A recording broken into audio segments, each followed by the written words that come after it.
Survivors, this is Atlas, broadcasting live from Station Zebra. It's 2,200 hours, and here we are again, holding on to the edges of a world that refuses to stay the same. 14 days have passed since my last transmission, 2 weeks that feel like lifetimes. Time drags when every second is a battle, but here we are, breathing, moving, surviving. That means something. The days don't just blur together anymore. They crash into each other like waves on an unstable shore. Each one is heavier, darker, more unfamiliar than the last.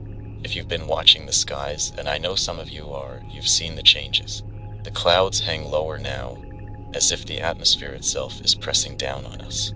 The sun, once a reliable companion, is no longer what it used to be. It flickers, pulses, throws light in ways that twist shadows into things that make you question what's real. These pulses aren't just tricks of the eye. Survivors near zone F9 reported sudden drops in temperature during these events. Electronics short out. Skin burns if exposed too long. Not like sunburn, but something deeper, more corrosive. The pulses come without warning, casting the landscape in a greenish hue that lingers like a bruise. And when the light fades, it's as if the world forgets how to breathe. If you're outside during one of these pulses, cover yourself. Layer up, find shade, avoid metal surfaces. They seem to attract the energy, magnify it. I've seen scorch marks carved into the earth where survivors thought they could wait it out. Don't make the same mistake.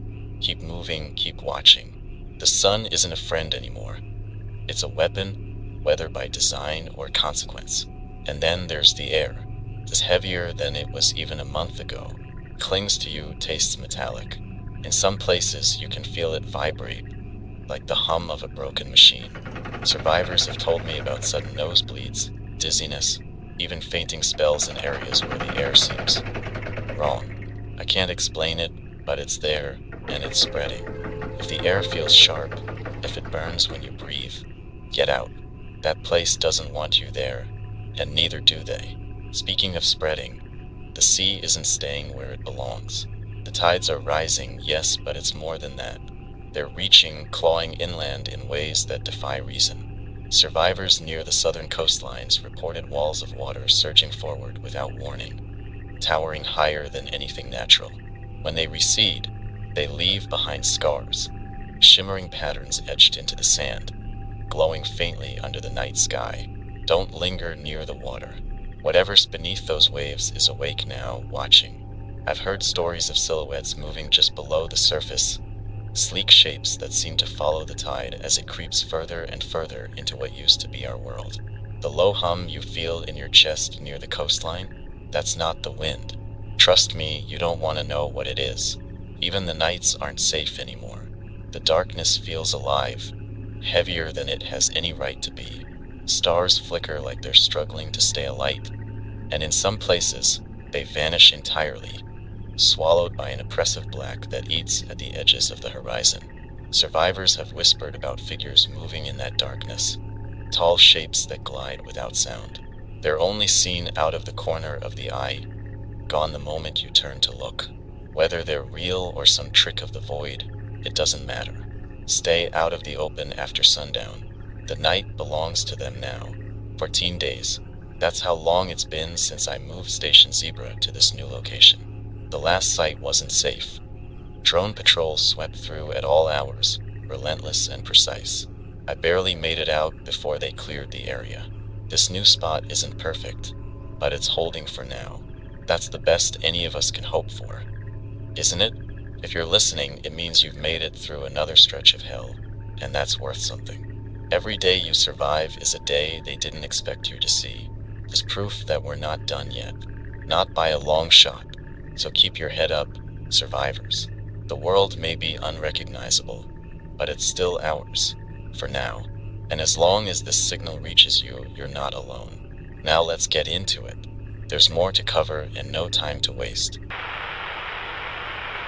Let's talk about the sun, or whatever it's turning into. What was once a steady, constant force, a guiding light in the chaos, is now a wild card in the deck. Survivors across multiple zones have reported strange behavior from our closest star. And if you've noticed it, you know what I'm talking about. is not just the flickering or the pulses. It's something deeper, something more unnerving. The sun doesn't rise the way it used to. It drags itself into the sky, casting an eerie, distorted glow that doesn't seem natural. Its light feels weaker but harsher, a contradiction that makes your skin crawl. Survivors near Zone F9 told me they've stopped going outside entirely during daylight. They described the light as having a weight to it, pressing down on them, making it hard to breathe, hard to think. One even claimed to see shadows moving independently, twisting and curling against walls in ways that defied logic. Then there are the pulses. You've felt them, haven't you? Sudden flashes of light that blind and disorient, followed by an unnatural stillness. Survivors caught in these events describe the air turning cold, so cold their breath crystallizes midair, even in the middle of summer. Electronics fry instantly, watches stop, radios crackle and die, and then there's the burns. It's not like sunburn, it's something worse. The skin blisters from the inside, almost as if the energy is sinking into you, eating you from within. These pulses aren't random. They follow a pattern, though I haven't cracked it yet. Every incident seems to be preceded by a strange flickering in the sky, like the sun is struggling to hold its shape. That's your warning. If you see it, get out of the open. Find cover, even if it's just under a tree or a pile of debris. Anything to shield yourself from the full brunt of what's coming. Survivors near Zone E3 reported an area where the pulses have left permanent scars on the land. The ground is scorched in geometric patterns, perfect circles and jagged lines that stretch for miles. Plants in these areas don't just die, they turn to ash, crumbling at the slightest touch. Animals caught in the pulses are left frozen, their bodies twisted and burned, eyes wide with something that looks like fear but goes deeper. It's not just death, it's a kind of erasure, a wiping clean of everything living. What's causing this? Theories abound, but no one knows for sure. Some say it's a weapon, part of the invader's arsenal, designed to strip us of any remaining advantage. Others think it's a side effect of their presence, an unintentional ripple caused by whatever energy they're using to reshape the world. Either way, the result is the same.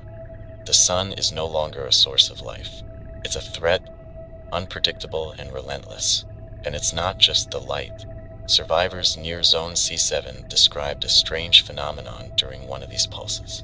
The air itself seemed to vibrate, emitting a low hum that resonated in their bones. They felt it in their teeth, their skulls, as if the very frequency of the world had shifted. One survivor claimed they heard voices within the hum, faint whispers that grew louder the longer they stayed in the area. Whether it was real or a trick of the mind, they didn't wait to find out. I've been monitoring these events as best I can, and one thing is clear: they're increasing in frequency.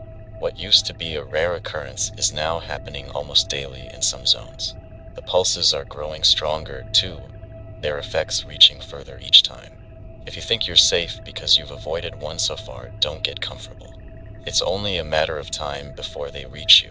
There's something else. Something I've hesitated to share because it sounds insane even by our new standards. Survivors in Zone G5 reported seeing the sun flicker and split, as if a second, smaller sun appeared beside it for a brief moment. They called it a shadow sun, a dark, distorted reflection that moved in tandem with the real one before disappearing. I don't know what to make of it, but the reports are too consistent to ignore. Whatever's happening up there, it's not natural. The rules we once lived by, day and night, light and dark, they don't apply anymore. The sun has become a wild card, and the only way to survive is to adapt. Stay vigilant, survivors. Keep your eyes on the sky, but not for too long. You don't want it looking back. Let's turn our attention to the coastlines. If you're anywhere near the water, listen closely. What's happening out there isn't just strange, it's terrifying. The oceans have always been vast, unknowable, but now they've become something else entirely. They're alive in ways we can't explain, hostile in ways we can't comprehend. Survivors near the southern shores have reported tides behaving erratically, rising and falling with no regard for the moon or the wind. Waves reach heights that defy logic, towering walls of water that surge inland, leaving devastation in their wake. These aren't tsunamis, they don't come with earthquakes or warnings. They appear suddenly, silently, and when they recede, they leave behind scars unlike anything we've seen before. The sand glows faintly after these events, etched with intricate patterns that seem deliberate, as if someone or something is trying to leave a message. Survivors who've walked across these patterns describe a tingling sensation in their feet, a vibration that climbs up their legs and lingers in their bones. Some say they've seen lights flickering beneath the waves, moving in coordinated patterns like schools of fish, but larger, much larger. And then there's the hum. If you've been near the coastlines, you've felt it, a low-frequency vibration that isn't just heard but felt deep in your chest. It's subtle at first, almost ignorable, but it grows stronger the closer you get to the water. Survivors have described it as oppressive, almost sentient, as if the ocean itself is aware of your presence. One survivor from Zone D4 claimed they saw the water rise, not as a wave but as a solid wall, holding its shape for several minutes before collapsing. They said it moved with purpose, sweeping through the ruins of a coastal town as if searching for something. When it finally withdrew, it left the area coated in a viscous, black substance that burned on contact. Whatever it wasn't natural and it wasn't meant for us. The tides aren't the only threat. Survivors have reported strange changes in the water itself. Streams and rivers that feed into the ocean have turned thick and dark, carrying an oily sheen that reflects the light in unnatural colors. The water smells acrid, metallic, and it burns the skin of anyone who touches it. Fishing, once a desperate but viable means of survival, is now a death sentence. Fish caught in these waters are bloated, their bodies misshapen and their flesh toxic. If you're inland, you might think you're safe from all this. You're not. The tides are creeping further each time, reaching miles beyond their natural boundaries. Survivors in Zone F2 reported waking to find their camp flooded, though they were more than 20 miles from the nearest coastline. The water didn't recede. It sat there, stagnant, growing thicker and darker by the hour. Those who stayed too long began experiencing symptoms: headaches, dizziness, hallucinations. By the time they left, it was too late for one of them. What's beneath the waves is worse. Survivors near the northern coast have described seeing shapes moving just below the surface. At first, they thought it was debris, remnants of boats or buildings swept away by the rising tides. But debris doesn't move against the current. It doesn't circle, it doesn't follow. One group described a glowing outline beneath their raft, a massive form that stayed with them for hours, always just out of reach. And it's not just the water. The beaches themselves are changing. Rocks along the shorelines have taken on a glass-like quality, sharp and reflective, as if they've been melted and reshaped. Plants that once thrived near the water have either withered or mutated into something unrecognizable. Survivors who've scavenged these areas report finding strange objects buried in the sand. Metallic orbs that emit a faint hum when touched, shards of material that seem to glow from within. Whatever is happening, it's not random. The oceans are becoming something new, something deliberate. The invaders aren't just focusing on the land. They're using the water, reshaping it into a weapon we can't fight or escape. If you're near the coast, move inland. I don't care how safe you think your shelter is or how valuable the resources nearby might be. The ocean is no longer a barrier. It's an extension of the threat, spreading its reach further every day. And whatever's lurking beneath those waves, watching, waiting, it's only a matter of time before it makes its move. Stay away from the water. Stay alive. The sea isn't ours anymore. The surface isn't the only place rewriting itself. What lies beneath our feet is changing too. If you've sought refuge underground, thinking it would shield you from the chaos above, you're not alone. But what's happening below may be even worse. The invaders haven't ignored the depths. They've been working there too, quietly, methodically, and what they're doing isn't natural. I came across it myself not long ago. A stretch of old subway tunnels near Zone B7 seemed like the perfect place to hunker down for the night. Dark, insulated, and far enough from the surface to avoid patrols. But as soon as I descended, I knew something was wrong. The air was thick, damp, carrying a smell that reminded me of rotting metal, sharp, acidic, and wrong. At first, it seemed like any abandoned tunnel. Graffiti on the walls, rusted tracks, debris scattered along the ground. But then I saw them, the growths. They started small, creeping along the walls like vines, pale and sickly with a faint, pulsing glow. The closer I got, the more they spread, thickening into ropes of organic material that throbbed as if alive. It wasn't just the walls. The floor was overtaken too, tendrils snaking out in all directions, some even dangling from the ceiling like stalactites in a cave. Touching them was a mistake. The material was warm, almost wet, and when I pulled my hand away, it left a residue that burned through my glove within seconds. Then the vibrations started. Faint at first, a subtle hum that I felt more than heard, like the subway was still alive and a train was on its way. But there was no train, no machinery, no explanation. The hum grew louder, stronger, until it felt like my very bones were vibrating, my teeth on edge. I had to move fast. I'm not the only one who's seen it. Survivors in other zones have described similar encounters. In old basements, sewers, mines, anywhere deep enough to hide from the chaos above. They've found these growths spreading like a disease, overtaking everything they touch. Some have even reported movement, slow, deliberate, like the tendrils are aware of their presence. And then there are the noises. Survivors have described hearing clicking, whispering, even faint laughter in these spaces, though there's never anyone there. One group near the Iron Hollow mines told me they heard what sounded like voices calling their names, echoing through the tunnels. They left in a panic, and when they looked back, they swore they saw the tendrils retracting into the shadows, as if something had been watching. It's not just organic growths we need to worry about. The invaders have left their mark in other ways. Survivors near Zone E5 reported finding what looked like mechanical implants embedded in the walls of an old fallout shelter. Wires and circuits merged with the concrete, blinking faintly as if they were still alive. One survivor touched the machinery and collapsed instantly, unconscious for hours. When they woke, they couldn't remember what happened or how they'd gotten out. These underground spaces are becoming traps. What once offered safety now feels more like a labyrinth, designed to confuse and consume anyone who enters.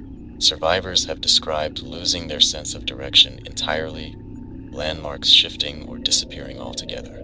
One scavenger told me they followed a straight tunnel for hours, only to find themselves back where they started, though they were certain they hadn't turned around. And then there are the disappearances. Groups that venture too deep don't always come back. Sometimes it's entire teams. Other times it's just one or two people, lost without a sound or a trace. Those who do make it out often describe feeling watched, hunted. Their words are shaky, their eyes distant, as if they left a piece of themselves behind. I don't know what the invaders are doing down there, but it's deliberate. The growths, the implants, the changes, they're all connected, part of some larger plan we can't see yet. It's as if they're trying to claim the earth itself, not just the surface, but every layer beneath it. If you have to go underground, tread carefully. Watch the walls, the floor, the air itself. And if you feel something watching you, trust that instinct. The underground isn't a refuge anymore. It's a battlefield, and we're outnumbered. Whatever's happening down there, it's not done yet.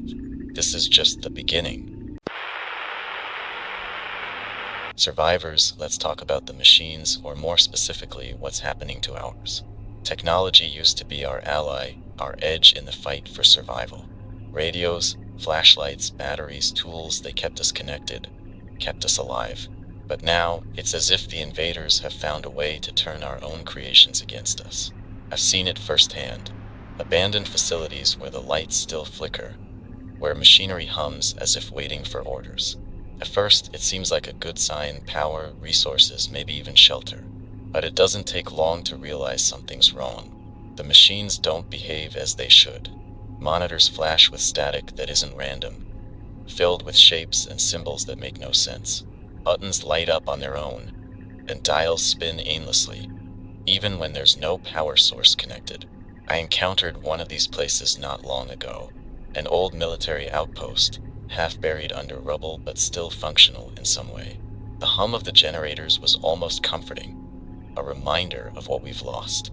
But the screens, they didn't show anything recognizable. Lines of symbols scrolled endlessly, accompanied by bursts of static that almost sounded like whispers. When I got close to one of the terminals, my radio cut out and my compass started spinning. Survivors in Zone C6 described a similar encounter at an old weather station. They tried to salvage parts from the equipment, thinking it would be an easy score. But the moment they touched the machinery, the air seemed to shift. One of them described feeling a sharp jolt, like static electricity magnified 100 times. Another claimed they heard a faint voice coming from the speakers, muffled, distant, speaking a language they didn't understand. They didn't stick around to hear more. It's not just isolated facilities. Survivors in multiple zones have reported electronics behaving erratically, even in areas untouched by invader activity. Radios pick up signals that don't match any known frequency, strange pulses that cut through the static like a heartbeat. Flashlights flicker unpredictably, sometimes growing unbearably bright before burning out completely. Even analog devices, the ones we thought were immune, are starting to fail.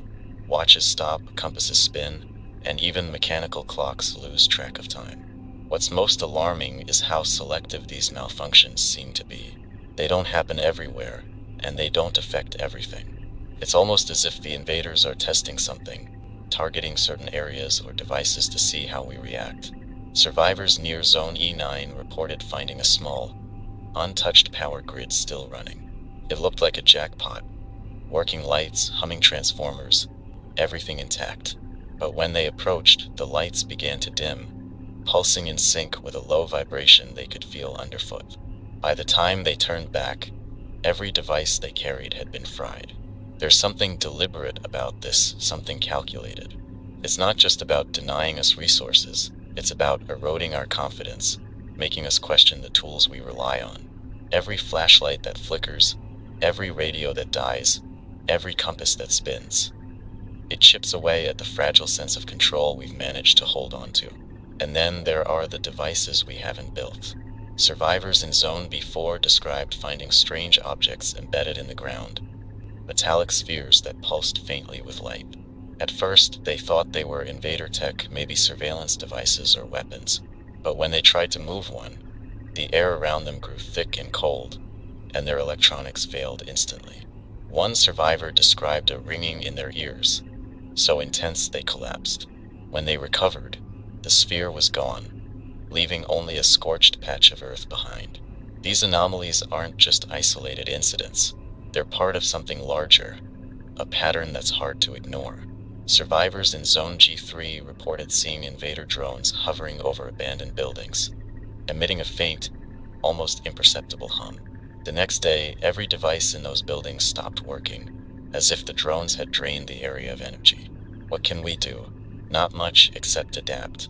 Analog tools are becoming more reliable, but even they're not immune. Survivors have started using makeshift solutions. Solar panels salvaged from wreckage, hand-cranked radios, even mirrors to amplify light. It's crude, but it works. For now, the invaders aren't just fighting us with their machines. They're using ours too, corrupting them, bending them to their will. It's not enough to stay vigilant anymore. We have to rethink everything we thought we knew about survival. Trust nothing that hums, glows, or spins. And if you find something that doesn't belong, leave it alone. Some questions aren't worth the answers. Let's move underground and back to the surface, because even the very laws of physics are beginning to break. If you've been paying attention, you've felt it too. The ground doesn't behave like it used to. Gravity, the one constant we thought we could rely on, has started playing tricks on us. And when the Earth turns against you, there's nowhere to run. I came across one of these anomalies a week ago near Zone B4. What started as a straightforward path through the ruins of an old highway quickly became something else. At first, it was subtle, rocks rolling uphill instead of down, a slight lightness in my step. But then the ground beneath me seemed to ripple, not like an earthquake, but like water disturbed by the wind. The air felt heavy and sharp all at once, and my stomach churned as if I were falling, though my feet stayed planted. Survivors in other areas have reported similar experiences. Zones once stable are now pockets of unpredictability, where gravity bends, shifts, and disappears altogether. Survivors near the northern ridges described watching stones lift off the ground, floating several feet into the air before dropping with a sharp thud. Others have recounted objects spinning in place, defying all logic. The patterns of these anomalies aren't random. Survivors in Zone E3 reported discovering strange markings on the ground at the center of one such area. Spirals burned into the soil, each one perfectly precise, radiating an unnatural heat. The spirals pulsed faintly, a rhythm that matched the tremors in the earth beneath their feet. They didn't stay to investigate further, and I don't blame them. And then there are the disappearances. Survivors who venture into these zones sometimes don't come back. Those who do often have no memory of what happened. One scavenger told me they lost hours, maybe even a full day, wandering through what should have been a straight path. They described seeing their own footprints circling back on themselves, though they swore they hadn't turned. But it's not just disorientation. Survivors have described hallucinations, visions of places they've never been, people they've never met. One survivor near Zone F6 said they saw a city skyline rising in the distance, shimmering like a mirage. When they moved closer, it vanished, leaving only scorched earth behind. Another swore they heard music, faint and haunting, carried on a wind that seemed to come from nowhere. Animals, too, have started behaving strangely in these zones. Birds circle endlessly, never landing. Deer stand motionless, their heads tilted unnaturally, as if listening to something we can't hear. Survivors in Zone G5 described finding a herd of cattle floating several inches off the ground, their bodies limp but alive. The sight alone was enough to send them running. It's hard to say whether these anomalies are natural side effects of the invaders' presence or something deliberate. Survivors near Zone D8 reported seeing drones hovering over one of these areas, emitting faint beams of light that seemed to trace the spirals on the ground. Whatever the cause, it's clear that these gravitational disturbances aren't accidents. They're tests, experiments, or perhaps even the beginnings of something much larger. The effects on the human body are just as troubling.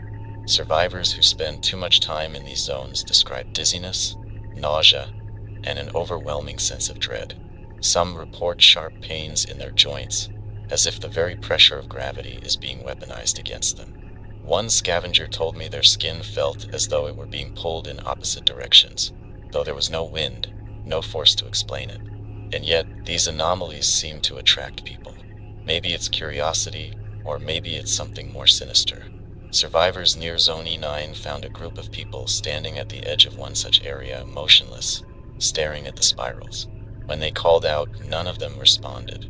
When they tried to approach, the air grew heavy, thick, pushing them back until they couldn't move forward. The group disappeared hours later, leaving no trace. If you encounter one of these zones, you'll know. The air changes first, becoming sharp, electric, almost alive. The ground feels unstable, even if it looks solid. Objects begin to move in ways they shouldn't, floating, spinning, trembling. And then the pull begins, as if the earth itself is trying to swallow you whole. Whatever the purpose of these gravitational anomalies, they're not something we can fight. They're forces beyond our understanding, beyond our control. The best you can do is stay clear, document what you see, and move on. Gravity is no longer a constant. It's a weapon, and it's one we're not equipped to face. Stay alert. The ground you're standing on may not be as solid as it seems. There's something we haven't talked about enough. Something most of us try to push to the back of our minds because the truth of it is too much to bear. It's the camps, the places where they take people. These aren't camps like the ones we used to imagine. Fences, guards, and makeshift barracks. What survivors describe defies any conventional understanding of imprisonment. It's colder, quieter, and far more calculated. The invaders don't need guards. Their methods of containment go beyond physical barriers. I've intercepted fragments of invader broadcasts, and one phrase keeps appearing: containment integration. Whatever that means, it's tied to these camps. Survivors who've escaped, if you can call it that, paint a picture of places designed not just to hold people, but to break them in ways we don't fully understand. The first thing you notice, they say, is the silence. No voices, no footsteps, no sound at all. It's as if the very air has been stripped of life. Survivors describe entering spaces filled with translucent cocoons, each one glowing faintly, pulsing in sync with an invisible rhythm. Inside these cocoons are people, motionless, eyes open but unseeing. They're alive, but only just. One survivor from Zone F8 described what it was like being inside. They said they were paralyzed, unable to move or speak, but fully aware of their surroundings. The cocoon wasn't just a prison, it was invasive. They felt something probing their mind, not with questions or words, but with sensations, memories being sifted through like pages in a book. Others report waking up outside the camps with no memory of how they got there, only vague impressions of bright lights and whispers. Some have marks on their skin, patterns that look like scars but feel deeper, as if they're etched into their bones. These people don't talk much about what they experienced. When they do, their voices tremble. The camps themselves are marked by strange architecture, structures that don't look like they were built but grown. Walls curve unnaturally, and surfaces shimmer as if they're alive. Survivors have described towers emitting beams of light that seem to scan the area, but the beams don't stop at the ground. They go deeper, as if the camps extend underground. And then there's the Watchers. Survivors who've gotten close to these places speak of figures standing at the periphery, tall and thin with glowing eyes that pierce the darkness. They don't move, they don't speak, but their presence is enough to freeze you in your tracks. One survivor swore they saw one of these figures lift its arm, pointing directly at them. They turned and ran, and when they looked back, the figure was gone. Inside the camps, there's evidence of experimentation, though on what, it's hard to say. Strange devices hang from the walls, emitting a low hum. Tables are lined with tools that don't look like they're meant for anything good. Survivors have described tanks filled with a viscous, green liquid, the outlines of shapes floating inside. Whether they're people, animals, or something else entirely, no one stayed long enough to find out. I've heard rumors of camps where the invaders aren't just holding people, they're turning them into something else. Survivors near Zone G2 reported seeing what they thought were fellow prisoners being escorted out of a camp. But as they got closer, they realized these weren't people anymore. Their movements were jerky, their skin pale and smooth like porcelain. They moved in unison, as if guided by a single mind. The invaders aren't keeping us alive out of mercy. These camps serve a purpose, and that purpose isn't survival. It's something darker, something that strips away what makes us human. If you find yourself near one of these camps, you'll know. The air grows colder, the ground feels heavier, and there's a sound, not loud, but persistent. It's a hum that you feel in your chest, a vibration that seems to echo your heartbeat. It's a warning, a reminder that this isn't a place you want to be. I don't have answers.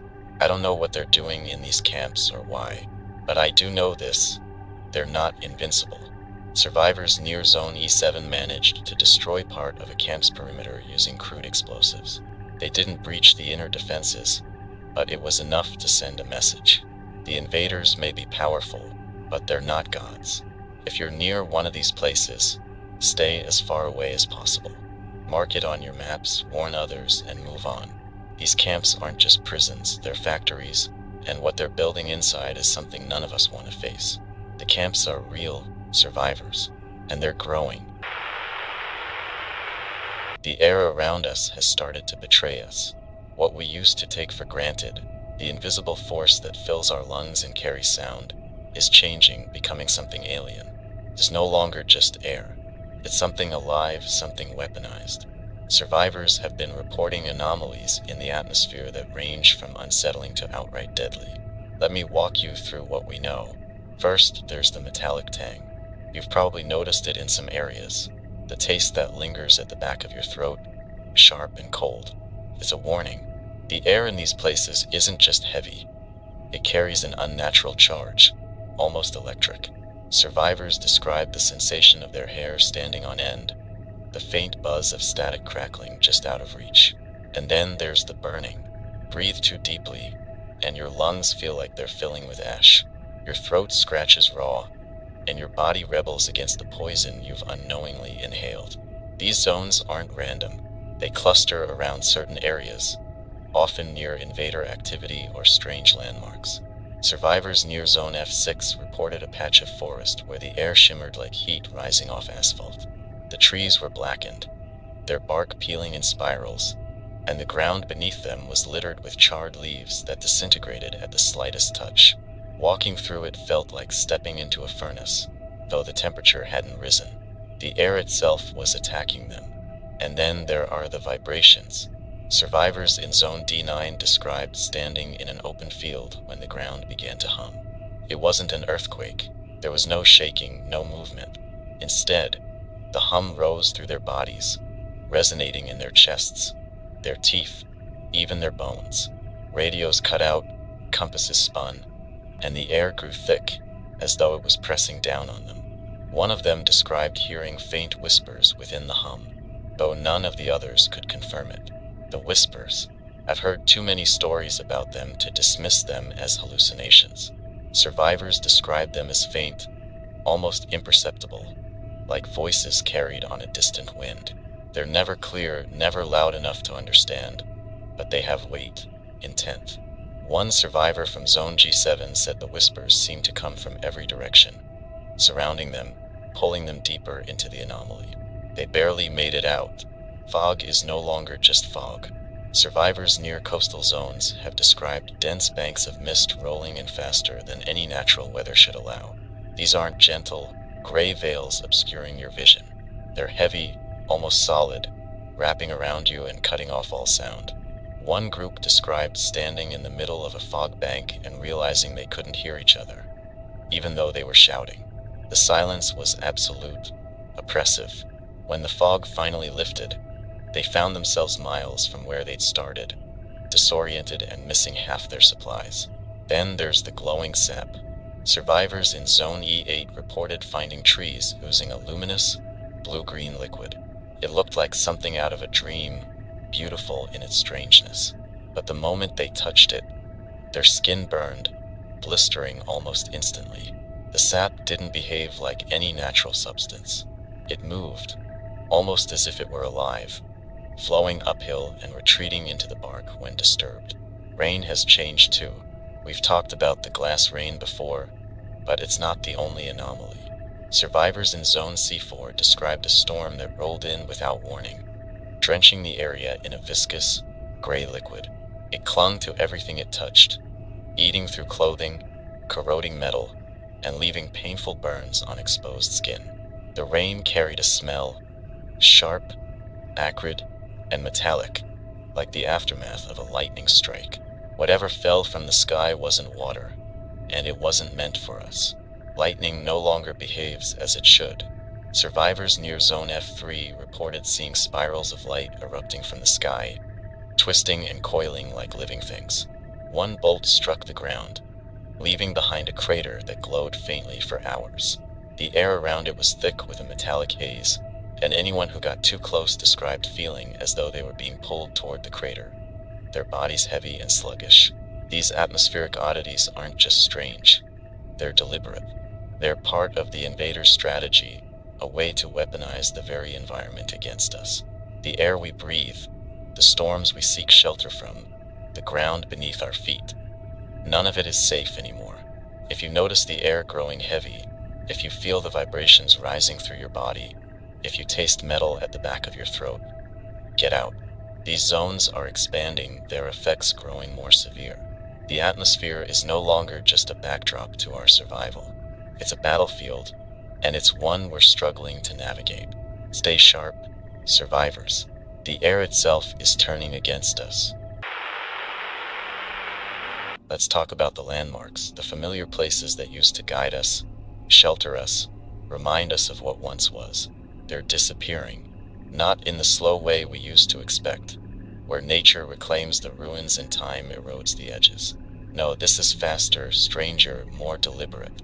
The invaders aren't just attacking us. They're erasing the world we know. Survivors near Zone D3 reported returning to what was once a towering office complex, a beacon for scavengers in the area. It had stood intact since the early days of the invasion, a reliable landmark visible for miles. When they approached, it was gone. Not collapsed, not burned, gone. In its place was a flat expanse of land, the ground unnaturally smooth, as if the building had been wiped clean. There was no rubble, no debris, no indication that anything had ever been there. This isn't an isolated incident. Across multiple zones, survivors have described similar phenomena. Buildings, bridges, monuments vanishing without a trace. Survivors in Zone F5 watched in real time as a water tower simply ceased to exist. One moment it was there, silhouetted against the horizon, and the next it was gone, leaving nothing but an eerie stillness. Even the ground itself isn't safe. Survivors near Zone E7 reported a field that had always been reliable for shelter. When they returned after a week of heavy storms, the field had transformed into a series of geometric depressions, spirals etched deep into the soil. The patterns glowed faintly at night, pulsing in a rhythm that no one could explain. Nature isn't immune to this either. Survivors near the northern ridges described seeing entire forests vanish, replaced by barren land where the trees had stood moments before. What's left behind is unnatural. Soil that feels too soft, almost spongy, and plants that grow back twisted, their leaves sharp and metallic. It's not just the physical disappearance that's troubling. Survivors have reported feeling a deep sense of unease when they approach these sites, as if the land itself is rejecting them. The air grows colder, the wind dies, and a heavy silence blankets the area. One scavenger described standing at the edge of a vanished city and feeling as though they were being watched, though they were completely alone. The invaders aren't just removing landmarks, they're replacing them. Survivors in Zone C8 described finding a series of black monoliths where a school once stood. The monoliths were smooth, featureless, and impossibly tall, stretching into the sky without tapering. They emitted a faint hum, a vibration that could be felt even at a distance. When the group tried to approach, the hum grew louder, and one of them collapsed, clutching their head. In some places, the replacements are less tangible. Survivors near Zone F2 reported seeing ghostly outlines of buildings where nothing should exist. They described flickering shapes that looked like homes, churches, and factories, but they were translucent, shimmering like mirages. When they got closer, the shapes faded, leaving behind nothing but an overwhelming sense of loss. This is more than destruction. It's a systematic rewriting of the world. Survivors near Zone E4 discovered what they thought was a pile of rubble, only to realize it wasn't rubble at all. The material was too uniform, too smooth, as if it had been melted and reshaped. They described it as a fossilized snapshot of what the building once was, frozen in an unrecognizable state. And it's not just the big structures. Survivors have reported changes to smaller, everyday things. Roads that end abruptly, fences that loop back on themselves, signs with text that no longer make sense. One group near Zone G9 described finding a playground where the swings moved on their own, creaking in perfect unison despite the lack of wind. These changes aren't just physical. Survivors who spend too much time in these areas described feeling disoriented, as if the landmarks they once knew are playing tricks on their minds. One scavenger told me they saw a familiar gas station, one they'd used as a checkpoint countless times. But when they went inside, the layout was all wrong. Shelves led to dead ends, doors opened into empty space, and the walls seemed to shift when they weren't looking. The invaders aren't just erasing the world. They're twisting it, reshaping it into something unfamiliar. Whether it's a tactic to confuse us or part of a larger plan, I can't say. What I do know is this: the landmarks we once relied on are no longer safe. If you're navigating by memory, be cautious. The places you think you know might not exist anymore, and if they do, they might not welcome you back. The world is changing faster than we can adapt, and the invaders are making sure we feel the weight of it. Stay alert, survivors. The ground beneath your feet might not be the same tomorrow. Let's talk about the wildlife, what's left of it. You've probably noticed by now that the animals aren't behaving like they used to. Some are gone entirely, while others have changed in ways that are impossible to explain. Whatever the invaders are doing to the land and air, it's not just affecting us. It's twisting nature itself, turning familiar creatures into something alien. Survivors near Zone F3 reported an eerie sight: a flock of crows circling endlessly above a barren field. They weren't scavenging or landing, just flying in a perfect spiral, their movements synchronized as if controlled by a single mind. One survivor tried to scare them off by throwing a rock, and the entire flock stopped midair, hovering silently before continuing their pattern. That's not how birds behave, not how they're supposed to. Deer, once skittish and predictable, have become something else entirely. Survivors near Zone G6 described encountering a herd standing motionless in the middle of a road. Their heads were tilted at unnatural angles, ears twitching as if listening to something no one else could hear. When the survivors tried to move closer, the deer didn't run. They turned, all at once, their eyes glowing faintly in the dark. The group didn't stick around to see what would happen next. Predators are no better. Survivors near the northern ridges reported wolves hunting in ways that defy explanation. Packs move without making a sound, their howls replaced by a low, guttural growl that seems to vibrate through the air. One group described watching wolves circle a campfire, staying just out of the light, their movements eerily precise. When one survivor threw a flare, the wolves didn't scatter. They stood still, watching, their eyes reflecting the flames like mirrors. And then there are the insects. Survivors near Zone D5 reported a swarm of what they thought were fireflies, their glow lighting up the darkened forest. But as the swarm approached, they realized the light wasn't natural. The insects moved in perfect unison, their glow pulsing in a rhythm that matched the survivors' breathing. One of them swore the swarm followed them for miles, always staying just out of reach.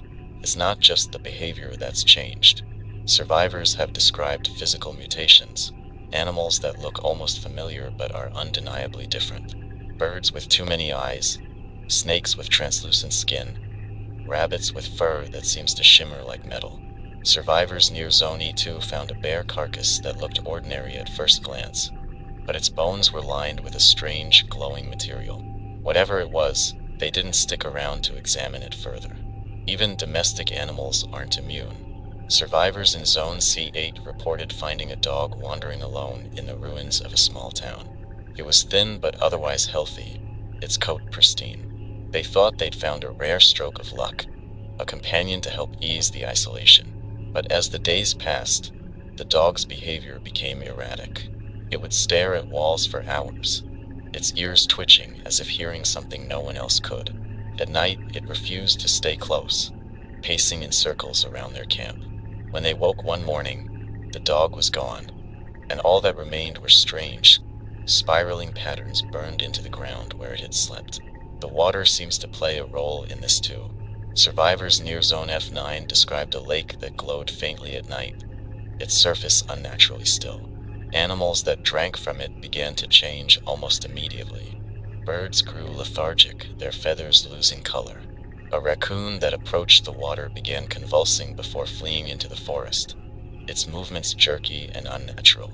Whatever's in the water, it's not just poisoning, it's transforming. The invaders aren't just reshaping the environment, they're reshaping life itself. Survivors in Zone B4 described seeing a creature that defied all classification. It moved like a cat but had no fur, its skin a pale, translucent white. Its limbs were too long, its eyes too large, and its movements too fluid. It didn't attack them, it just watched, tilting its head in a way that felt almost human. These changes aren't random. Survivors near Zone G8 discovered strange markings in areas where animals were most affected. Spirals burned into the trees, symbols etched into the ground, always near places where the wildlife had changed the most. One survivor swore they saw an invader drone hovering over a clearing where these markings appeared, its beams scanning the area as if studying the effects. The animals aren't just victims in this, they're becoming part of it. Whether it's instinct or something more sinister, their behavior suggests an awareness of the changes happening around them. Survivors have described feeling hunted, not just by predators but by the very forest itself. Birds go silent when they pass, Deer follow at a distance, and the underbrush rustles with movements that don't match the wind. Nature isn't what it used to be. The animals are no longer just animals, and the forests are no longer just forests. If you're moving through the wilderness, stay sharp. The creatures you encounter may not be what they seem, and the eyes watching you from the shadows might not belong to the world you once knew. Survivors, let's confront a truth we've all felt creeping closer. People are vanishing, not through death, not through abandonment, but vanishing without a trace, without explanation, and in ways that defy everything we've come to expect from this world. It's not just a few isolated cases anymore. It's happening everywhere, and the patterns are too clear to ignore. It begins subtly. Survivors in Zone E4 reported losing contact with a nearby group. At first, they assumed it was a radio malfunction or a shift in territory. When they ventured to investigate, they found the camp empty. The supplies were untouched, the fire pit still smoldering, and even the bedding was warm. But there were no signs of struggle, no tracks leading away, just an eerie silence that pressed down on them as they searched. Then there are the personal accounts, the ones that keep me awake at night. Survivors near Zone G5 described a small group settling into an abandoned house for the night. They took shifts on watch, but during the early hours, one of them disappeared. Their belongings were still there. Their weapon leaned neatly against the wall, but they were gone. No sound, no warning. The door was locked from the inside. The group searched for hours, calling out, but nothing came back except the echoes of their own voices. Even more unsettling are the survivors who vanish in plain sight. A scavenger near Zone C6 reported traveling with a companion through a stretch of forest. They stopped for a moment to check their map, and when they looked up, their companion was gone. The scavenger described an overwhelming sense of dread, as though the air itself had swallowed their friend. They searched, retracing their steps, but found no trace, not even footprints. And then there are the zones where people seem to disappear in greater numbers. Survivors near Zone F9 have started calling it the Void. It's a stretch of land that looks normal at first glance. Fields, scattered trees, and a few crumbling buildings. But anyone who spends too long there risks vanishing. One group of 4 entered to scavenge an old farmhouse. Only 2 came back, and neither could explain what had happened. They described a thick haze rolling in, muffling sound and distorting light, and then nothing. When the haze cleared, their companions were gone. The disappearances aren't limited to the wilderness. Survivors in urban ruins have reported entire buildings going dark. One group described a mall that had been a hotspot for scavengers. Over time, people began to avoid it, claiming it felt off. When a new group tried to explore, they found the entrance sealed by an invisible force, the air thick and cold. They left, but weeks later the mall was gone. No rubble, no foundation, just an empty lot where it had once stood. Some survivors have started to notice symbols appearing near these sites. Spirals, jagged lines, and geometric patterns etched into the ground or walls. They seem to mark the areas where the vanishings are most frequent. Survivors near Zone E3 found a field covered in these symbols, glowing faintly under the moonlight. They left quickly, but not before hearing a low hum rising from the ground, almost like a heartbeat. What's worse are the reports of people who return. Survivors who vanish and reappear days or weeks later, changed. One group near Zone G7 described a scavenger who disappeared during a supply run. When they found her 3 days later, she was standing in the same spot she'd vanished from, staring blankly into the distance. She didn't respond to their calls, didn't blink, didn't move. When they approached, she collapsed. She woke hours later with no memory of what had happened, but she wasn't the same. She spoke in fragments, repeating strange phrases like, "The lines are alive," and "It's in the quiet." Some survivors claim the disappearances are tied to invader activity. Drones have been spotted hovering over these zones, their beams scanning the ground. Others believe it's something deeper, something woven into the fabric of this changed world. Whatever the cause, the effects are undeniable. The psychological toll is staggering. Survivors in these areas describe an overwhelming sense of paranoia, as though they're being watched even when they're alone. They talk about shadows that move on their own, reflections that linger a second too long, and a pervasive feeling of being hunted by something they can't see. We've always known this world was dangerous. The invaders, the infected, the environment itself, they've all taken their toll. But this is different. This isn't something we can fight or outwit. The disappearances remind us that survival isn't guaranteed, that the rules of this world are shifting faster than we can understand. If you're near one of these zones, trust your instincts. If the air feels wrong, if the silence grows too heavy, if your companions seem off, leave. There's no shame in retreat. Survival is about knowing when to move, when to stay, and when to trust the voice in your head screaming that something isn't right. The disappearances are real survivors, and they're not slowing down. Survivors, the world outside is relentless. It shifts, it twists, and it demands more from us with every passing moment. But if there's one thing I've learned, it's that we endure. Not because we're stronger, not because we're smarter, but because we refuse to give in. Each day we wake up, each breath we take, is a quiet rebellion against the chaos. I know the nights are long and the silence heavy. I know the air feels thicker now, pressing down on us like a weight we can't escape. I know the land beneath our feet seems to change the moment we turn away. But even in the midst of all this, we're still here. And that's something they didn't count on, our stubborn refusal to let go. You've heard me talk tonight about the camps, the air, the wildlife, the landmarks, and the vanishings. Each one is a piece of a larger puzzle we don't yet have the picture for. The invaders are playing a game of strategy, shifting the rules every time we think we've caught on. They want us confused, disoriented, afraid. They want us to feel like the ground we stand on isn't ours anymore. But here's the thing, they can't take what we refuse to give. They can't strip away our hope unless we let them. They can't erase our connections, our memories, our humanity. They can try, but every moment we hold on is a moment they lose control. I've said this before, and I'll say it again. Survival is an act of defiance. Every step you take, every choice you make to keep going, is a message to whatever forces are out there. You're telling them, I'm still here, and that matters. More than you know, it matters. For those of you traveling in groups, cherish the people around you. In a world this fractured, those bonds are what hold us together. Share stories, share food, share laughter, even if it feels out of place. The smallest connections can remind us why we fight to survive.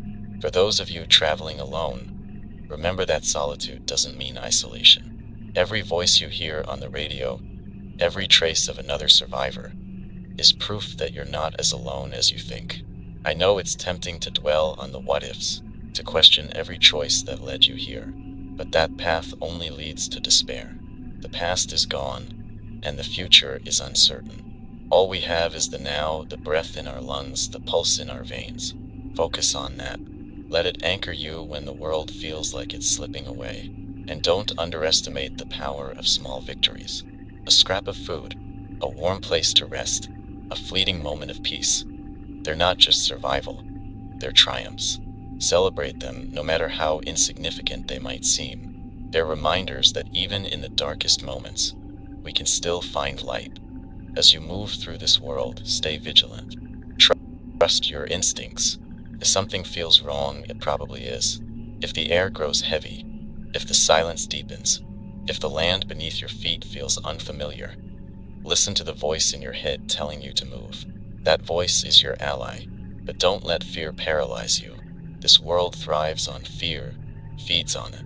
The invaders want us cowering in the shadows, too afraid to step forward. Don't give them that satisfaction. Fear is natural, but it doesn't have to control you. Use it. Let it sharpen your senses, guide your steps, but never let it dictate who you are. The road ahead is uncertain. We'll face more challenges, more losses, more nights where the fight feels like too much. But we'll also find moments of grace, of beauty, of resilience. The invaders may have taken the world as we knew it, but they haven't taken everything. They can't take the fire that burns in each of us, the unyielding drive to push forward, to adapt, to survive. So wherever you are, whatever you're facing, hold on. Not just to life, but to the things that make it worth living. The memories, the connections, the hope for something better. Hold on to those and let them guide you through the darkness. Survivors, you're not alone. This broadcast is proof of that. As long as this signal reaches you, know that someone out there is thinking of you, fighting for you, hoping for you. We may be scattered, but we're still connected. And as long as we're connected, we have a chance. Stay strong, stay sharp, and most importantly, stay human. This is Atlas, signing off from Station Zebra. Until next time, keep moving forward.